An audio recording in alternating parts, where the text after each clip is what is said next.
Major funding for KPBS Evening Edition has been made possible in part by Anderson Plumbing, Heating and Air, proud to support the mission of KPBS and privileged to serve San Diego clients. Anderson Plumbing, Heating and Air, helping homeowners maintain drain, heating, and cooling systems since 1978. And by the Conrad Prebys Foundation, Darlene Marco Shiley, and by the following.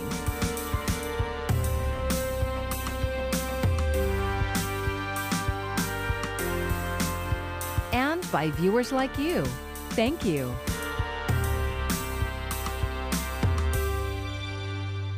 Good evening. It's Tuesday, March 16th. Thanks for joining us. I'm Maya Trabulsi. And it's the news many businesses have been waiting for. San Diego County is officially out of the state's most restrictive purple tier and now in the red. That means many indoor activities can resume at limited capacities. It also clears the way for live outdoor events, including Padres baseball. KPBS reporter Matt Hoffman has reaction from local businesses. It's a lifeline. I think it's an opportunity to at least stay afloat. Ted Kaplaneris owns the Old Townhouse restaurant, which has been a staple in Ocean Beach since 1973. It's my family's legacy, and it's my passion, and I really care about the business. So I think about the business day and night. It's a part of me, and I don't want it. I would never want it to go away. But starting a year ago, the pandemic changed everything. It's been devastating. We're down by like 2/3. We've been struggling to stay afloat. Kaplaneris has put some tables outside, and he says moving to takeout was not easy. Moving to the state's less restrictive red reopening tier now means that his dining room can reopen at 25% capacity. I'm looking forward to serving customers and to seeing the same people that we used to see. Leaving the purple tier also means that gyms can once again move back indoors at 10% capacity. We are hopeful that that all happens tomorrow. Our members are amazingly excited because obviously we have this very vast, beautiful space. Brian Welch is general manager of Point Loma Sports Club, which has more than 20,000 square feet of indoor space. Our intent was to take this year and just make sure the doors stay open. Make sure members, are safe. The club has adapted during the pandemic, adding this outdoor workout space that members have really grown to enjoy. But recent winter storms have presented some challenges. Things you wouldn't think of, but windstorms and rainstorms. Welch is planning to reopen indoors this week while still keeping the outdoor setup. It just feels like it's optimism in the air. And I feel like between the vaccinations and kind of really targeting vulnerable populations, it's working. It's not just gyms and restaurants. When was the last time you went to a movie theater? They too are allowed to reopen indoors at a limited capacity. Moving to the red tier also means more schools will be opening in San Diego. And if we keep on the current trend, after April 1st, theme parks and stadiums can once again start welcoming guests at a limited capacity. That means fans in the stands at Petco Park. San Diego Padres officials say they have been making preparations to welcome people back and expect to do so for the upcoming season that's now just days away. Matt Hoffman, KPBS News. A San Diego judge says the state of California cannot enforce rules limiting school reopenings. KPBS North County reporter Tanya Thorne tells us what this means for the school districts involved. The judge agreed with parents who sued the state over its reopening guidelines. Scott Davison of the Carlsbad Parents Association says parents were in tears after Monday's ruling. Sadly, we were surprised to see, that finally somebody, agreed with us, and it had to come to the point where we had to ask a judge to make that ruling for us. The lawsuit said the state framework was arbitrary because elementary students could go to classes while middle and high school students could not. The judge agreed. Now, those middle and high school students will be allowed on campus part-time starting this week. We're grateful that they're opening up this week as soon as they can for these, hybrid models for 1 and 2 days of instruction, but that they immediately need to be planning to bring kids back to campus for several more days than that. We talked to one parent involved in the lawsuit who wanted to remain anonymous. She said she's nervous about what's to come from the school districts. I'm hopeful. I know this is a huge win for us parents, we parents. I don't trust the school district. I am very, very, very bitter. I'm very, very bitter. I'm very bitter about the teachers not wanting to go back. I don't I don't trust it. The districts still have to make a plan for having students on campus full time. They have to go back to the judge again this month with an expanded plan, offering the same options for all grade levels. Going to be a challenge is that they're going to have to work a little bit of overtime and get these plans ready, certainly within the next 2 weeks before this next hearing, to kind of show the judge that they, have developed a plan, and here's how they're going to implement it, and here's how quickly they can do it. The districts are scheduled to present their plans on March 30th. Tanya Thorne, KPBS News. The San Diego County Board of Supervisors will ask the state not to close a home and school for foster youth in Escondido. The State Department of Social Services wanted to close San Pascual Academy in October because of declining enrollment and changing laws that will end funding. If the state allows the academy to remain open through June 2022, the county will spend $1.4 million to keep it running. The first young children have been vaccinated in Moderna's clinical trials as experts worry a surge will follow relaxed restrictions in several states. Here's Nadia Romero. Spring break fever taking over Florida beaches, and with more states easing restrictions and COVID-19 variants spreading, a wave of new concerns. We're just starting to turn the corner. The data are moving in the right direction, but where this goes is dependent on whether we all do what must be done to protect ourselves and others. One key to protection is a COVID-19 vaccine, and now millions more Americans are eligible, including teachers in all 50 states. We want to make sure our students continue to have a stable and consistent educational program. Teachers getting shots in arms and possibly their students at some point in the future. Moderna announcing Tuesday children between 6 months and 11 years old have been vaccinated in the company's pediatric trial. I think if we're going to get to 80% population immunity, at some level, children are going to need to be vaccinated. A Gallup poll from February shows more than 70% of Americans say they're willing to get a COVID-19 vaccine. But health experts continue to fight misinformation and distrust. And experts say several European countries' suspension of AstraZeneca's COVID vaccine rollout due to concerns about blood clots could threaten already fragile vaccine confidence. I hope that they will reverse the decision, but when they do, even when they do, the damage is done. AstraZeneca and the World Health Organization say there's no evidence the vaccine is linked to adverse effects. In Washington, Nadia Romero, KPBS News. About 4 million more San Diegans are now eligible for the COVID vaccine, but it comes amid supply issues. The Del Mar Fairgrounds vaccination superstation is shutting down again tomorrow, Friday, and Saturday. It will, however, be open on Thursday. Appointments are being rescheduled automatically through the My Turn online booking system. The Petco Park vaccination supersite has also faced a roller coaster of closures. Now it's set to close for good after its last shot on Saturday. Petco Park was publicly funded, so they're closing it for baseball, which I guess is good if you're a Padres fan, but for the greater good, it's just too bad that Petco couldn't stay open longer. The parking area. I mean, they're doing good things here. Petco Park was the county's first and largest vaccination site. So far, there's no word on a replacement. And if you want to find out if you're eligible and where to get your shot, head to kpbs.org. Just go to our homepage and then click on the Vaccines tab. Almost a month after the Biden administration launched a program to process some asylum seekers along the southern border, hundreds of people are now camped outside of the San Ysidro port of entry. KPBS reporter Max Rivlin-Nadler spoke with people there waiting for their chance to claim asylum. Marjorie Rosales has been living in Tijuana for a year after fleeing Honduras with her daughter.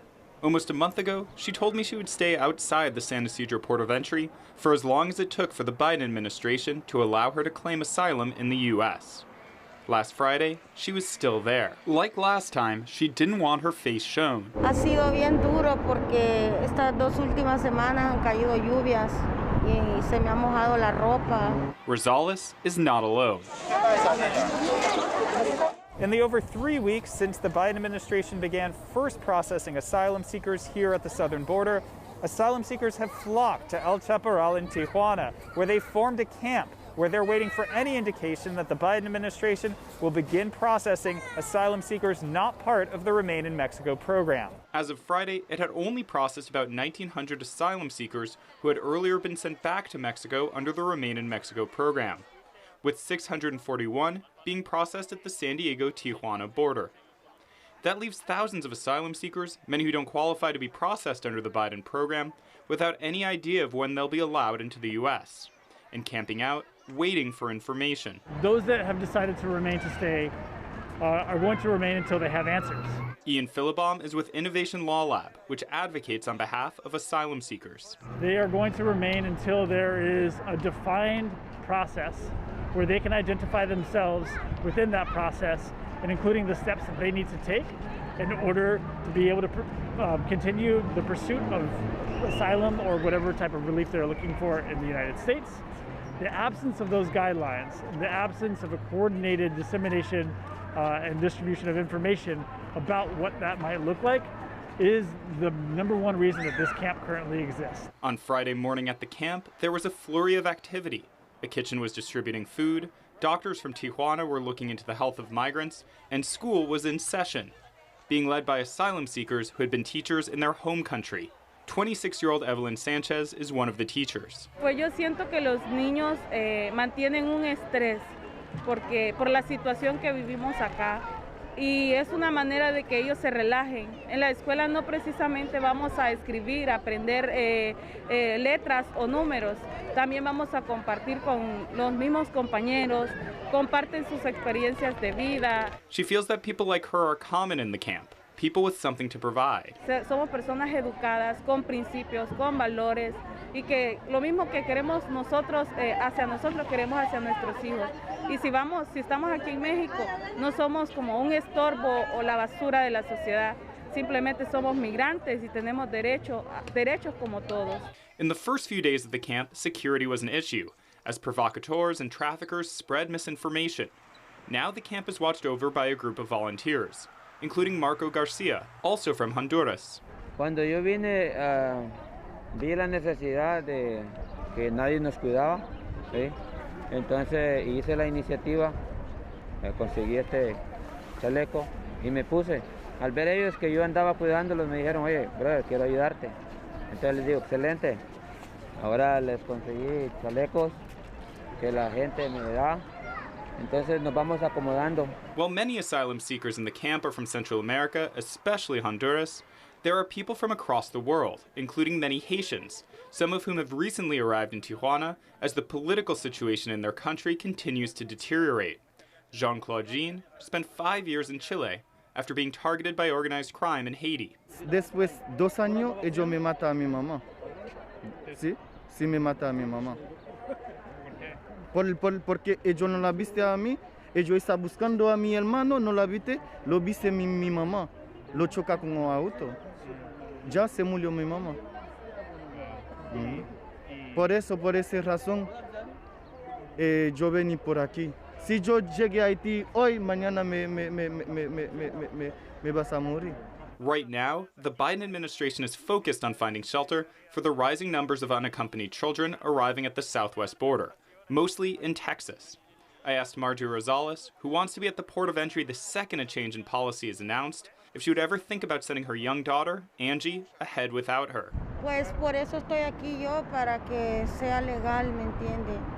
Pidiendo ayuda, o sea, que él me ayude. Nos ayude pues a todos los que estamos aquí. No tenemos. Mi familia, bueno, mi hija y yo corremos peligro en Honduras. Yo no puedo llegar, ¿me entiende? Tengo mucho miedo por eso. She tells me she wants help or just some sort of plan to come soon. In Tijuana, Max Nadler, KPBS News. And a silent vigil is underway right now at the Ped West port of entry in San Ysidro. Those gathering are remembering the recent migrants who have died along the California border this month alone. They're also hoping to raise awareness from the Biden administration to keep more deaths from occurring. 1 year ago, few could have imagined the toll the coronavirus would take. More than 2.5 million people have lost their lives across the world, nearly 530,000 here in the United States. As part of our series, Pandemic Life 1 Year On, KPBS reporter John Carroll looks at the challenges faced by San Diego County's healthcare providers. They are the places we go when we're sick, from broken bones to heart attacks. Hospitals and the healthcare professionals that work in them are always ready, 24/7, to help restore us to health. But last spring, a new challenge emerged, a novel coronavirus. Novel, new, something that outside of research labs no one had ever seen before. It got our attention big time when it was announced that the U.S. refugees were going to be flown from Wuhan, China to Miramar Air Station. That was February 7th of last year. Scripps Health President and CEO Chris Van Gorder realized back then his institution would play an important role in what was to come.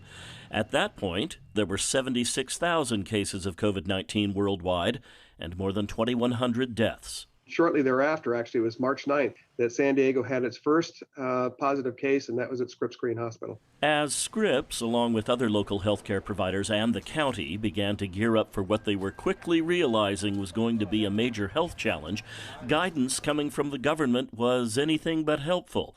On February 27th, President Trump said this: "It's going to disappear. One day it's like a miracle. It will disappear." But it wasn't just Trump. Guidance from the CDC and the World Health Organization was confusing as well. Early on, the CDC was telling Americans not to buy N95 masks or the surgical ones that have now become so familiar, the concern being there wouldn't be enough for doctors, nurses, and other healthcare professionals.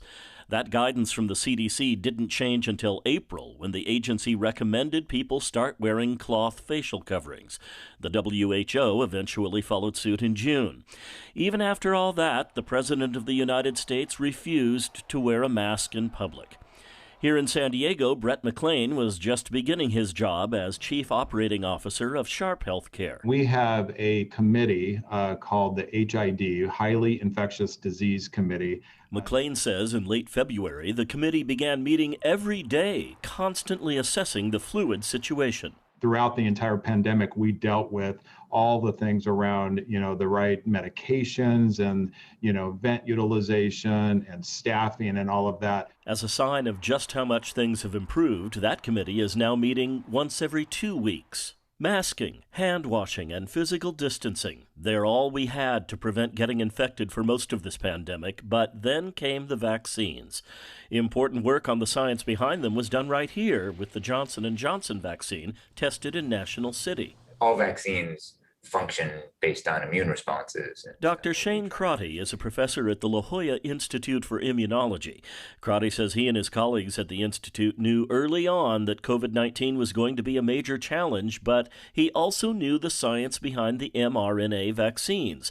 That's the technology Pfizer and Moderna use. Within a single calendar year, first of all, within a single calendar year, there was a successful phase 3 clinical trial, right, for a vaccine. That's phenomenal. That's never happened before in human history. And then instead, it became 3 successful clinical trials, right, within a single calendar year. San Diego County has opened vaccination pods and superstations throughout the region, but the vaccination program has been disrupted by problems ranging from difficulties in getting appointments to vaccine shortages to the weather forcing shutdowns.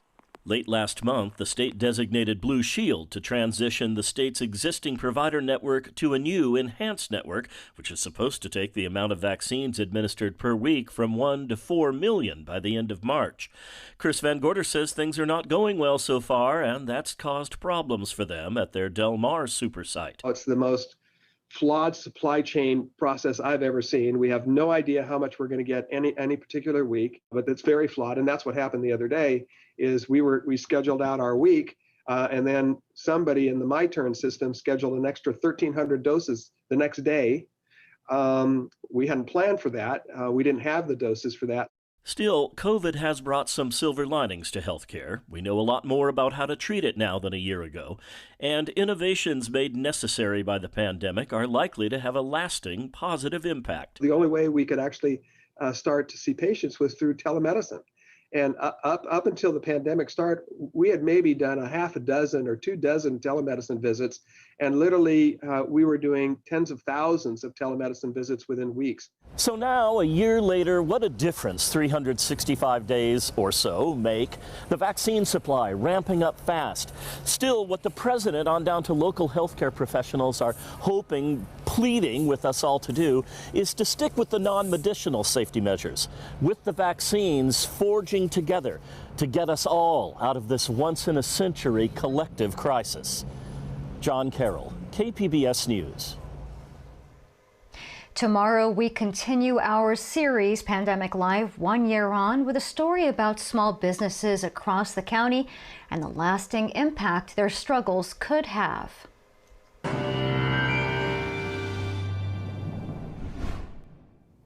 High pressure returns to Southern California, so we'll be looking at some drier weather, and the temperatures will be on the rise for the rest of the week. Overnight tonight, there could be some patchy frost in the Inland Empire.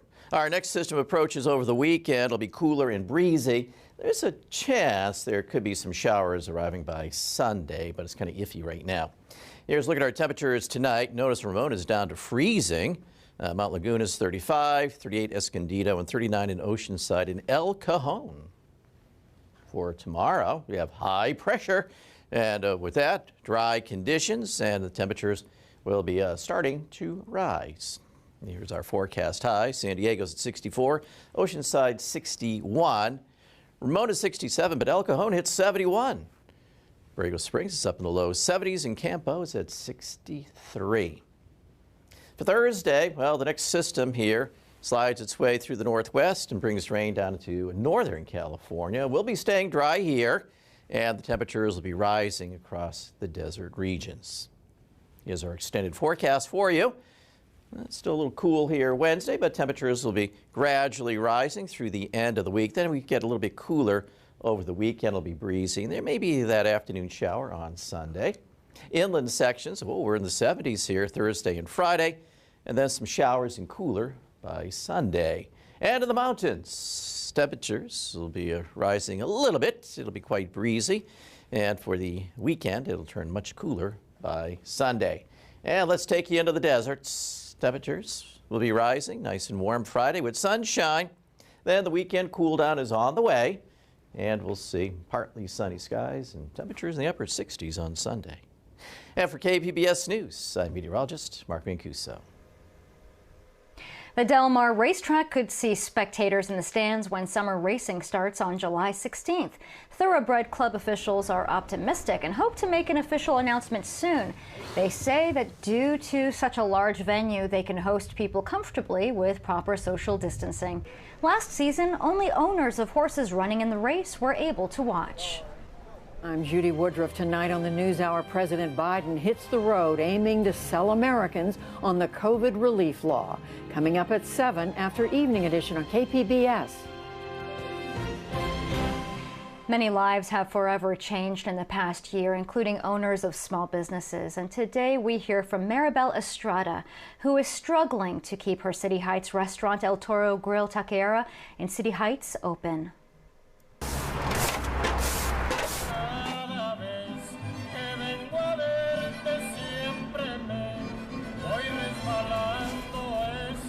Our family from our side, from my mom's side, cousins and relatives has restaurants. So I grew up in restaurants. But my husband's side, they have one in Cuernavaca. So when we got married, then after that, we decided to open one as a family, as our own business. So it's basically his recipes from his side of Morelos. Because I'm from Michoacan, so they cook differently a little bit. So it's more like his style food. Because we wanted to be different, you know. There's a lot of Mexican people. There's a lot of people from Michoacan already. They own restaurants. Our theme is not being a taco shop. It's been more as Mexican food, fresh food. They're regular customers, and they were asking me, when are you guys gonna open? I was like, I don't know. We don't know yet because we keep being back and forth, you know, open inside, have them close it down. make them people eat outside and then they close down again. Right now, we're not thinking about making profit. We're thinking about keep the restaurant open, survive, to have our business going on, because it hurts a lot if we close down the business. My husband and I, we work all day long, and it's not that bad on work, so it's because we don't have a lot of business. So we can handle it and be, here 6 days a week, because we close on Mondays. 70% or more, it's down on our business. We're barely making it to pay all bills. This is basically our own income for our own family. So I have 2 boys to grow, so that's my main thing, is to keep going, grow up the business, so they can stay and they can work in there, and later on they can manage the business, I know it's difficult for restaurants, and I know a lot of people, they getting they have to close down their business, and I feel bad for them. The good thing with us is we still surviving. We're still getting customers, at least to keep us open.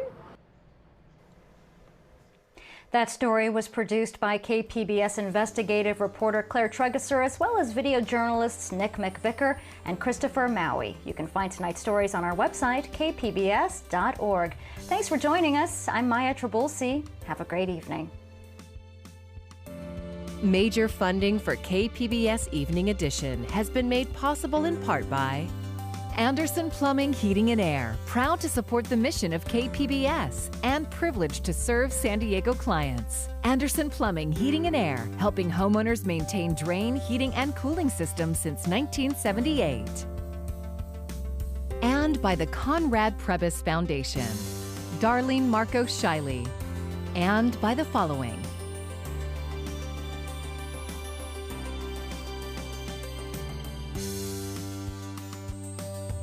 and by viewers like you. Thank you.